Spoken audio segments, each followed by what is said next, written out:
the new lawsuit coming with Jay, the part with Jay. I go, oh shoot, like to us. that had to be there. We getting tighter, you know what I'm saying? And united we stand, and ain't nothing else.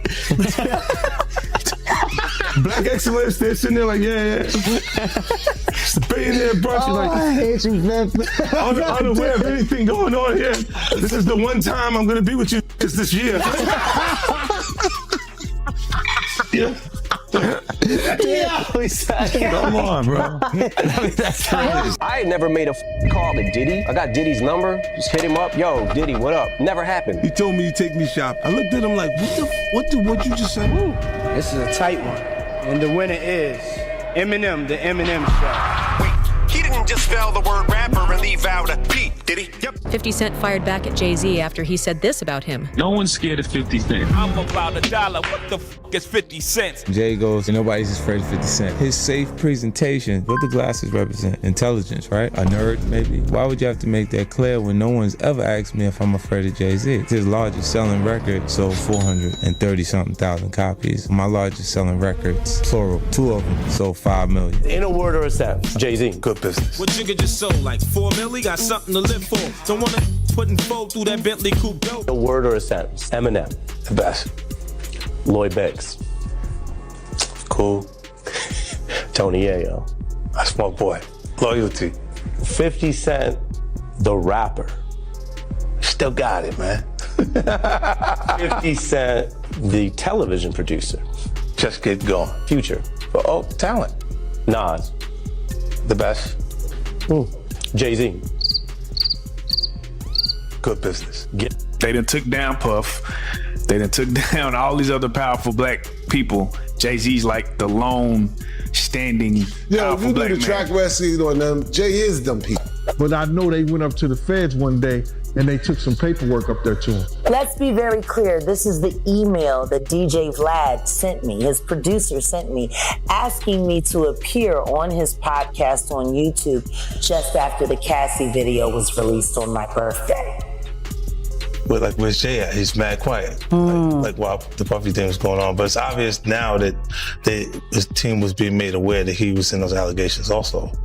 You know, so I hope it works out, because with his family, the things that go on internally is that those accusations are crazy. Man, that was 50 Cent. No one's scared of 50 Cent. I want everyone to be clear. No one's scared of 50 Cent. I think it was kind of taken out of context a little bit, but what do you think about it? I don't think it was taken out of context. No, I think the guy who was talking to him made him feel like a punk. You see what I'm saying? So he had to say, yo, nobody's scared of 50. Let's get this clear. Nobody is scared of 50. You know, but I'm not the issue. Him making you feel like a punk is the issue. At the end of the day, I look at it and people don't assess themselves. Even really intelligent people. Jay's a smart guy. You know what I'm saying? He'll analyze other people and other things that they're doing and not actually look at what's happening to him and his transition and difference.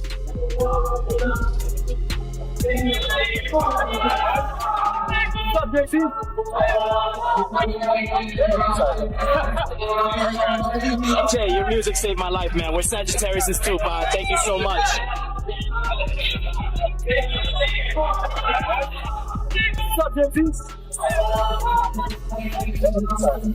Diddy and Jay-Z were viewed as untouchable titans for years.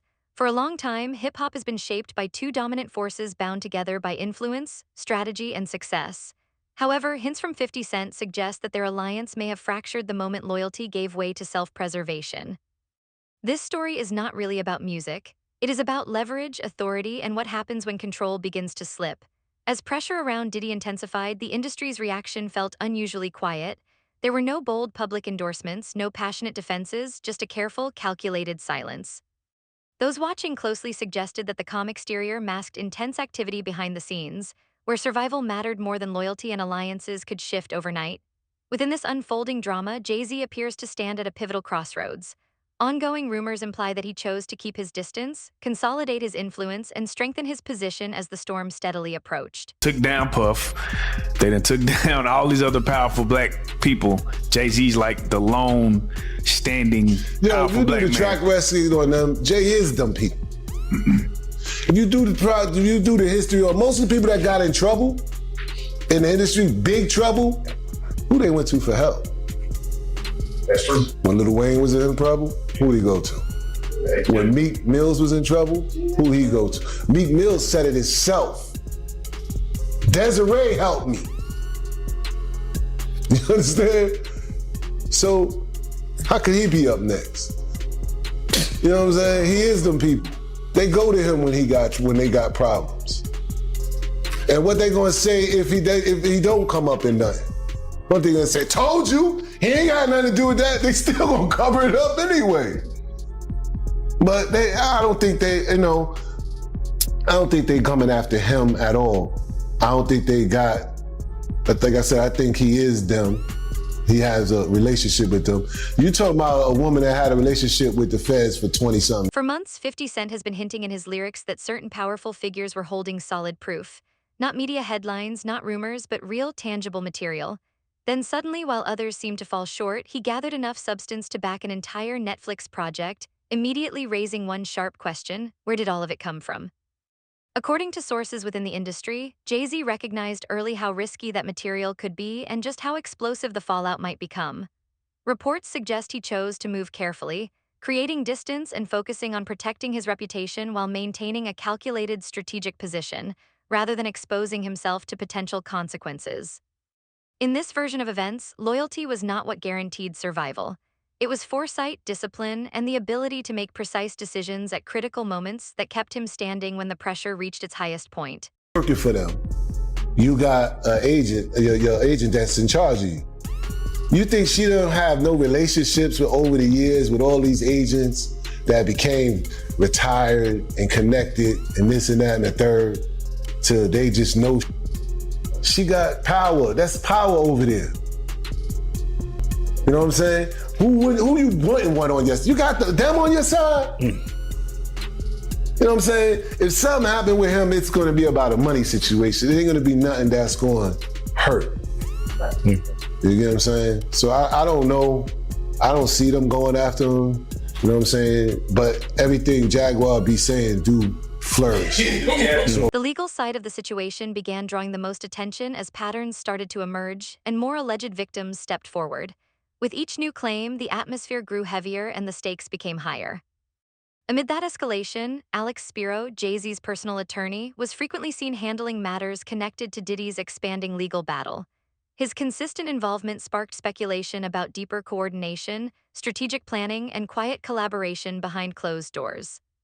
To many observers, this did not look like routine legal representation. It appeared calculated and deliberate. As scrutiny intensified, the focus seemed to shift toward anticipating outcomes, managing exposure, and ensuring that every move was carefully measured before it was made. Sean Carter is just as bad as the diddler.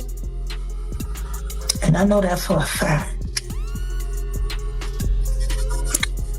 I got the scars to prove it.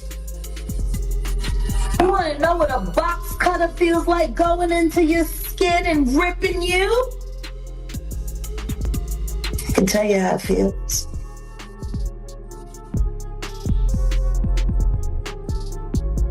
Y'all ain't seen shit yet. That Cassie shit, that's nothing. I'm saying Sean Carter remembers everything he did to me and he's got it on tape.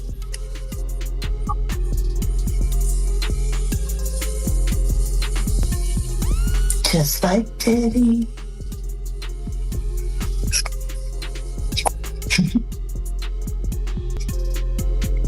And they're gonna be crazy. It's gonna be the women that give them in the end. For years, critics like Jaguar Wright have argued that Jay-Z moves before a downfall becomes visible. According to her, he does not wait for the fire to start. He exits early, letting the consequences unfold behind him. The timing of recent events only fueled that perception. As Diddy's situation intensified, 50 Cent appeared unusually confident, steady, and well-positioned to challenge figures once considered untouchable. To many observers, it felt as though a powerful gate had quietly been opened from above. If Jay-Z was aware that sensitive information existed and believed it would eventually surface, stepping aside early might have been the most calculated move available. 50 Cent has never directly confirmed that theory, but he has not dismissed it either. Instead, he has repeatedly hinted that the real divide began within trusted inner circles, among people who smiled in public while strategizing in private. That possibility makes Hollywood uneasy because it reshapes the entire situation into a deliberate power shift rather than an unexpected collapse. When asked why she consistently connects Jay-Z to the broader narrative instead of framing it as a one-man confrontation, Jaguar Wright answered bluntly. In her view, their paths were never separate to begin with. These are criminals. Diddy is a dealer, and so is Jay-Z. The proof is there. How many people does he have to be around before people see him for who he is? It seems like these artists are trying to run away from their past. Diddy changed his name multiple times to say, that's not me, I'm trying to move beyond Diddy, I'm Love now. It seems like Jay-Z would try to run away from his past. Calling that love and anything that he did love.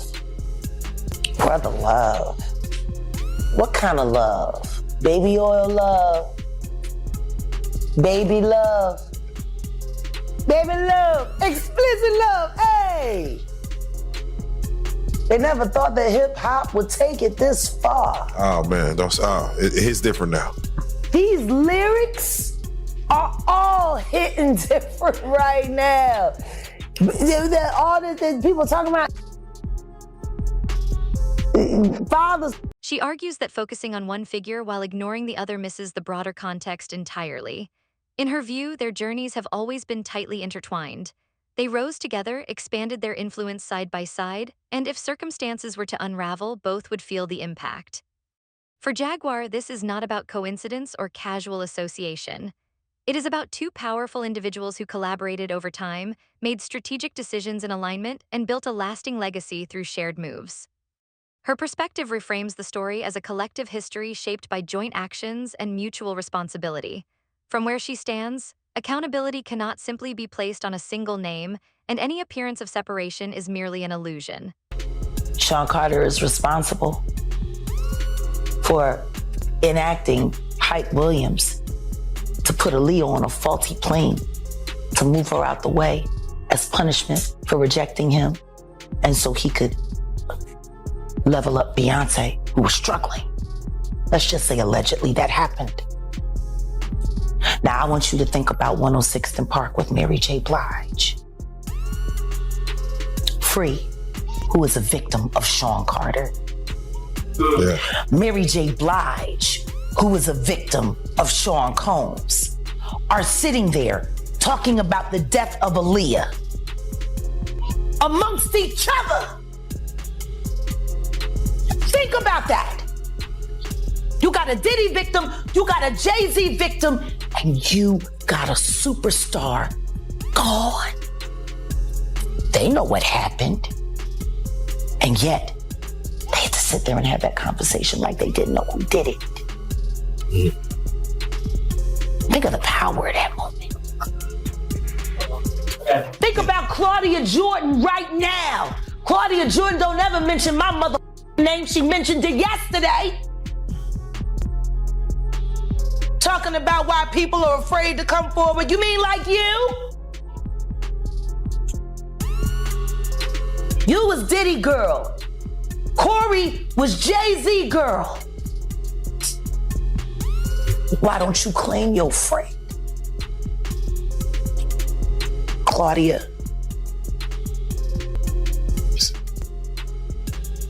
So Jack, when you say... When I say Corey, I'm talking about Kathy White. Oh yeah, that's what I was about to ask. Jay-Z's pregnant mistress, who died of an imaginary aneurysm. Just like the woman who was best friends with Kim and Kimura, who wrote the book Bling and died as soon as it made the bestsellers. Another striking detail did not go unnoticed. Even as public opinion shifted and segments of their fan base appeared to waver, Jay-Z and Beyoncé chose not to directly address the controversy. There were no statements, no clarifications, no visible pushback, just silence as though nothing had changed. To some critics, that restraint did not signal calm confidence. Instead, it fueled deeper speculation. The more measured their response seemed, the more questions it raised. Jaguar Wright interpreted the quiet differently. In her view, the silence reflected discomfort rather than control or strategy. She argued that it was not rooted in certainty, but in the mounting weight of scrutiny and the growing pressure behind closed doors, pressure that was becoming increasingly difficult to overlook. Why does it all come to a head now? Why now? Why? Because he's the acceptable monster at this time, like R. Kelly was the last time I sat on this couch. So who's next? Y'all don't see the lineup? Oh, yeah, no. Yeah, we see the lineup. I'm just waiting to see who's next. Jay-Z is setting Diddy up.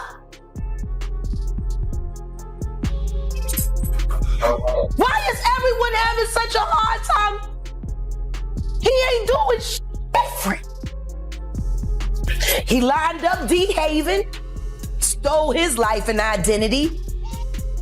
He lined up Big L, stole his life and identity. He lined up Dame Dash, stole his life, identity, and took his love. Lined up R. Kelly. He wants to be the one. Yeah, shout out D. Haven. He actually hit us up, wanted to tell this story. You need to talk to D. Haven. Yeah, we need to talk to him. I told you that last year when I put you. She later explained that her appearance had not even been carefully planned. According to her, she agreed to it after her team informed her, trusting Piers Morgan's reputation for rigorous fact-checking. She believed that if her statements made it through the scrutiny of his producers and legal advisors, audiences would be forced to consider her perspective more seriously. That confidence proved justified. The interview did not remain confined to the internet, it sparked tangible reactions. As soon as it aired, media platforms were flooded with responses. Some voices rushed to challenge her credibility once again. Among them was DJ Vlad, who firmly rejected her claims. His response intensified the debate and added even more tension to the controversy her appearance had already ignited. Your husband don't want to put his seed inside of you. He put it in everybody else. Wild in this world, yo. It's funny, you open up Beyonce's internet, it just gets weird. Beyonce's internet. That's what we're calling that it. That belongs to the devil. Unless you calling that the devil, she ain't nothing but an employee. Oh. A half of which dumbass bitch. So, you know, it's funny that it's crazy you say these things. I know nobody want to accept that. I think she went and the girl cats.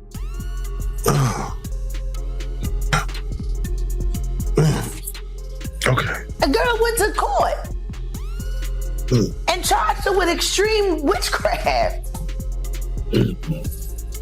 She was hypnotized. Beyonce came and she was in there eating on her and shit while she was asleep. You know, snacking on his big people cats. And guess what? They wouldn't give her a restraining order. They just told her to stay away from Beyonce and work for somebody else. Guess what? She's having a hard time finding work too. Which is interesting because she's a brilliant musician. And she was trained at the esteemed Berklee College of Music. Handpicked by my very good friend, Terry Lynn Carrington, Dr. Terry Lynn Carrington, who put together Beyonce's entire female band, which was Matthew Knowles' idea because he couldn't get Beyonce to stop people. Guess you didn't know your daughter well enough because she just started all the girls. She pushed the narrative further by reminding audiences that months earlier, she had warned about private recordings quietly circulating behind closed doors. At the time, those warnings were largely dismissed due to a lack of visible proof. Now, she argued that the criticism against her had been premature. According to her, the very material she had cautioned about was beginning to surface in conversations among legal professionals connected to ongoing lawsuits. For her supporters, this marked a turning point, not because it confirmed every allegation, but because it suggested her earlier warnings were not pure fabrication.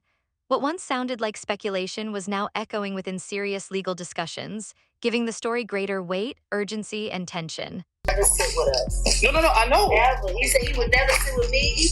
He would never have me on it. He never wanted to talk to me. Never would. But I got receipts. Vlad, why did you reach out to Jag back in June asking for Jag to be on the show? Why you do that, Vlad? Vlad, why you playing in our face? Why you lying on this podcast? Then Vlad, and your fat ass wife. We'll stop there. Damn. Let's be very clear. This is the email that DJ Vlad sent me, his producer sent me, asking me to appear on his podcast on YouTube just after the Cassie video was released on my birthday. I saw it. I never responded. Odell responded. Weeks and weeks later. But then again, Diddy was already in trouble, so you really didn't need to talk to me because you couldn't do much disinformation with me. I guess that's why your friend from the Star Report, or should I say the Comet Report, because he crashed out just like a comet. I guess that's why he was so upset when I started asking him relevant questions about why he's propping up a liar. At this point in time, Vlad, I think it's only fair to say that Carol Johnson, your assistant, unless you're saying you didn't know, she sent this on your behalf. She suggested the turning point came the moment she voiced that idea. In her view, false narratives survive only when they are constantly reinforced, while truth operates in a very different way. It does not require endless defense, only time and space to unfold. According to her, time became the most powerful force in the story, gradually revealing what denial and noise could no longer suppress. I didn't even know Vlad was going to be on. Oh. Like I said, it was brilliant. Wow. Because everything that he said, denouncing me and then confirming me and then talking about, that all happened a day before the report about the 9-year-old boy was released. And before people started confirming that the video that was being shopped around was Bieber and Diddy. See, that's the problem with running your mouth, Vlad. That's the problem. You didn't realize on Monday that every word that you said was going to be invalidated on Tuesday. See, that's what happens when you're a liar. See, I didn't have to worry about what I said on Monday, because I knew what I said on Monday was going to hold up on Wednesday. The truth needs no support, just time and room.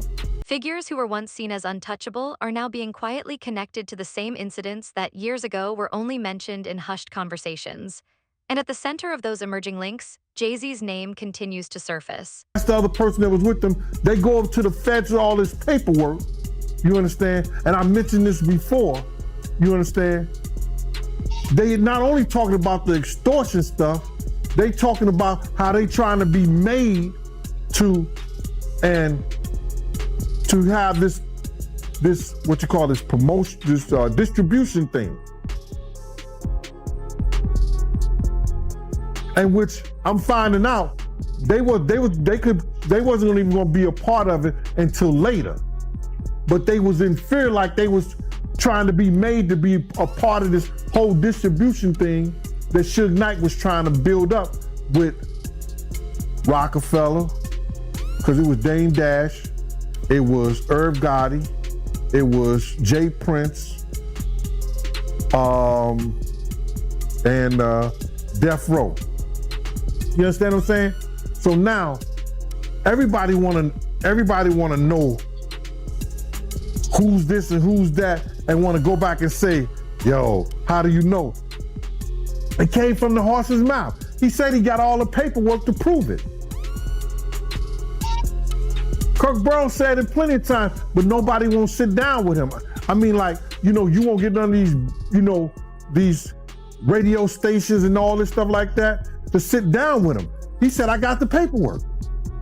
He got files from the from the DEA and the FBI, all that stuff like that. We got plenty of paperwork. He told, but Jay-Z, I didn't know about that. So Jay-Z, he told too? Said that years ago, man. Said that years ago. What are you gonna do? They're gonna do whatever. Yo, listen to me. They're the reason why rap in New York went down the drain. They made sure that these young cats didn't come up with platforms and didn't come up with situations. Like Jay-Z, let me tell you something. Jay-Z and it's funny. It's funny. We were talking about how Puff and Ja Rule was cool. But at one time, Puff was trying to trick Ja Rule into going at Jay-Z. That whole weekend that he was with Sarah. The whole weekend they was in that hotel room. That day they was in that hotel room. Always coming back on that G5 jet. He was trying to talk Ja Rule into going at Jay-Z. But now him and Jay-Z is like freaking frat. That was the pace at which alliances shifted. Observers also noted Puffy's considerable sway within both the industry and the media. There were moments when broadcasts carried on uninterrupted, alongside sudden confrontations in which some powerful figures took hits while others appeared untouched. The pattern became clear, almost as if the system had been patiently waiting for the perfect moment to act.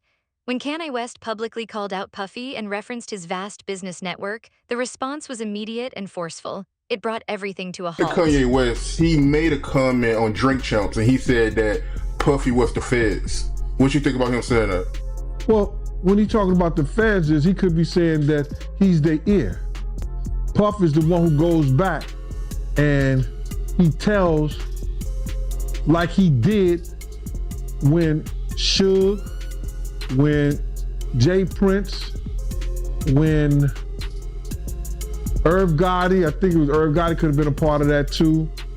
When they was all trying to get that distribution company together, he the one went back and told Jimmy Iovine them, and then him and Kirk Burroughs Kirk said he didn't know what he was doing. They took paperwork and they took some stuff up to the feds, you understand, regarding Death Row now. I don't know the intricate details of what they took, but I know they went up to the feds one day and they took some paperwork up. This line of thinking brings the focus back to the central claim. The pattern keeps emerging, even though many details remain hidden. What once seemed like speculation begins to feel like the past catching up, as earlier events start to align with what is being revealed today. There is also a recurring dynamic at play. Because the people being exposed still hold the greatest power to cause damage, those who come forward often do so motivated by fear. Is that I guess Pac had got whiffed that Jay-Z was in town. Well, you know he gonna do a show because Jay-Z, he doing a show. But you gotta realize Jay-Z had became an enemy of Pac because I think he had said some, was gonna do a song with Big or whatever like that, the whole 9 yards. So Jay is now Pac enemy too. So Chaz Williams, who was over Black Hands. Black Hands was one of the labels who did that Black Gangster had every artist in New York on. And Chaz, who is now getting into the music business, has become a music executive. And he was once a former gangster who was on American Gangster, BET, because they had him down for robbing 161 banks. That's what they put in their program and everything. But Chaz was a gangster in New York City that became a music executive. So he gets a phone call saying that Jay is not gonna come out the room because Tupac threatened him. So he's not gonna do his show. Can he make some phone calls, you understand, to get Pac off the booth? So I think he may have talked to Big D, and Big D and Eric B called Suge, and Suge was laughing, saying that wasn't him. Because they tried to make it seem like it was Suge that was doing it, but it was Pac. So I guess Suge called Pac. Pac let him go ahead and do his show and everything like that. But Jay was scared to come out his room. So that story was really true about Jay-Z being afraid to come out his hotel room. Yeah, come on, man. Yeah, he was scared. Probably still is scared. Gene asserts that many tried to downplay the incident or act as if it had never happened once it began to surface, yet he has never retracted his statements. He also sheds light on why there was such intense pressure at the time to keep things under wraps.